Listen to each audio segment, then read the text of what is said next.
everybody and welcome back to the Blossom Crochet channel. I just wanted to do a really quick whip video, what I've been working on recently, because things have gotten a little bit chaotic and crazy behind the scenes at home. So there's just been a lot going on recently, which is why there hasn't been quite so many tutorials as usual. But I have still been working on a couple of small projects just to keep myself busy. So the first thing I'm going to show you is just the blanket that I'm continuing to work on. So this is a beautiful granny square blanket that I'm continuing to crochet. It's taking a while, but it's something that I just keep nipping back in and out of every now and again, and it's working up really wonderfully, and I do love it in this yarn as well. This is obviously a tutorial on my channel and I will leave the link for it in the description box. But it's just a lacy version of a granny square. As you can see, it's much more open, much more lightweight than a normal granny square, and it just works up really nicely. I'm loving it in this yarn. Of course, the yarn information will be in the description box as well. But I've got a few colourways of this yarn and they are all as equally as beautiful as each other. So you can see here's what's left in this current ball here. So that is the first thing that I keep dipping in and out of. And then I've just made a couple of really quick projects. Number one is a teeny tiny one.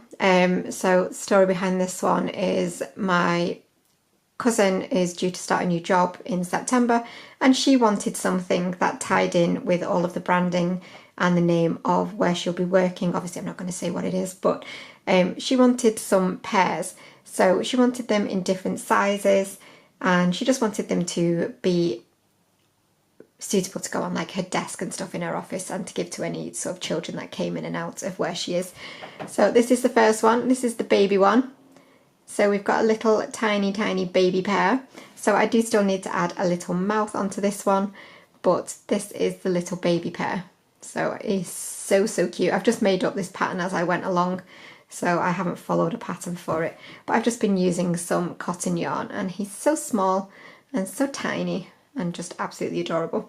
And then I've got some chenille yarn, and you can see I've made a start here on making a bigger pear. So this one will be obviously much bigger and made in this beautiful soft chenille yarn. So I'm going to be making a couple of these in varying sizes, and I think they're just going to be so adorable. I can't actually wait to see how this works up. The only problem is whenever I make anything like this, my son instantly comes down, grabs it and he's like, is this for me? And obviously I have to be like, no, sorry. But then I always have to make him one of his own. And that is very much true of the next thing that I'm going to show you as well. So these are my tiny little pears, and then my bigger pears. And they will be a little pear family of some description. So all of the fluffy yarns that I'm talking about are the James C. Brett Flutter by Chunky, so the same with this green, and then I've got this pink as well. But my final creation that I have been working on is, oh my gosh, it's so cute, and it's the legs. It is the legs on this that just make me want to squish it, because the legs are so cute. So here's a little pig. So this is a little teeny pig, and again made with the chenille yarn, and he is so chunky and so cute and so adorable. Oops, he's trying to run away. And look at those little legs, little stubby chunky, oh, he's just so cute. And then a little curly whirly tail and these floppy ears, and I love the ears because you can have them quite upright like this, or you can bend them down a little bit as well, and they stay down, and it's just so cute.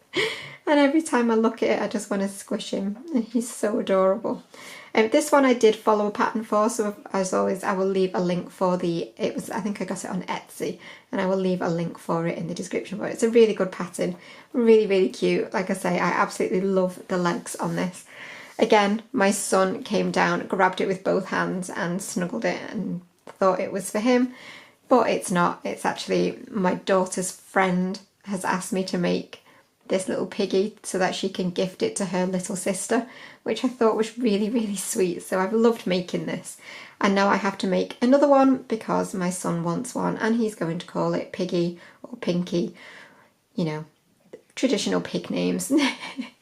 But yeah, super, super, super cute. I've used the Flutterby Chunky again for this, but I used a 5mm hook. So obviously when you're making any sort of amigurumi, you do want to go down at least one full hook size from whatever the yarn recommends, because if you don't, you will end up with lots of gaps and you will be able to see your stuffing through it, which you don't want. Whereas obviously these are beautifully tight stitches. And again, with my little teeny tiny pear, he was meant to be a 4mm hook, but I actually used a 2.5mm hook. And yes, my fingers did not thank me for it. My fingers were crying on the inside. But yeah, so these are my cute little projects that I've been working on. And I would say my little pear took me maybe 40 minutes-ish to make, a little bit longer to add his little stalk. And my pig, I started at about 2:30 on Friday. Yeah, 2:30 on Friday afternoon, and I'd finished it by tea time. So really quick makes here, you know, instant, nearly instant satisfaction. But yeah, that is it for my little makes. I've only got the one project, like big project on the go, and that is my granny square that I keep dipping back to. But that is it. I will see you for another video really, really soon. But thank you as always for watching, and bye for now.